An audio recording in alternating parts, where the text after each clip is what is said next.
Aside from the danger like that ice rescue, this winter also has some people frozen and frustrated. It's cold, it's a pain, and over it. That's the feeling for a lot of people in New Jersey, shoveling their way out of another coating of snow this morning. And on Staten Island, drivers spent the morning spinning their wheels, trying to get traction on slick, snow-covered roads. In Midtown Manhattan, even pets were dodging the slush-covered sidewalks. But what comes after the storm and what's underneath this fresh layer of powder, that's also causing trouble tonight. Let's continue our weather team coverage with CBS 2's Elise Finch. Elise? Well, this wintry weather is problematic even hours after the snow stops falling. That's because in many cases, the fresh snow fell on sheets of ice. That's also why we're seeing more and more slip and fall accidents where people are getting hurt.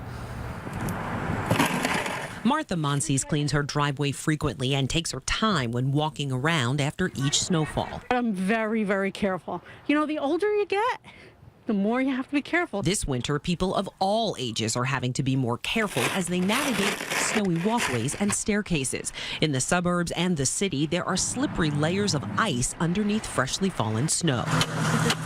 We have tons and tons of ice down here, solid ice from the past few storms. It's been really horrible this winter with ice all over, and it's so easy to slip. You take a step and you feel like you're okay, I have good traction, and then you start slipping. Then you have that pit in your stomach. You're like, oh great, that's a fall. Those kinds of falls are why more and more younger people are requiring medical attention for their slip and fall injuries. We're seeing a lot of falls, people coming in with some fractures, wrist fractures, finger injuries. We're seeing this increase over the last few months. These young men remove snow for a living. They say because of all the underlying ice, even they've had some hazardous moments this winter. You get that real, that shock, that I'm gonna fall, I'm gonna get hurt.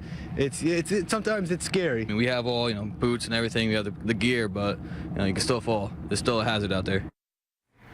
Now, one emergency room doctor says when it comes to some younger people, they don't have the right gear, specifically on their feet. So it stands to reason that if you do have the right footwear and you are incredibly careful, it may be your best bet to avoid a very painful slip and fall accident this winter. Live on the west side, Elise Finch, CBS 2 News. All right, Elise, thanks so much.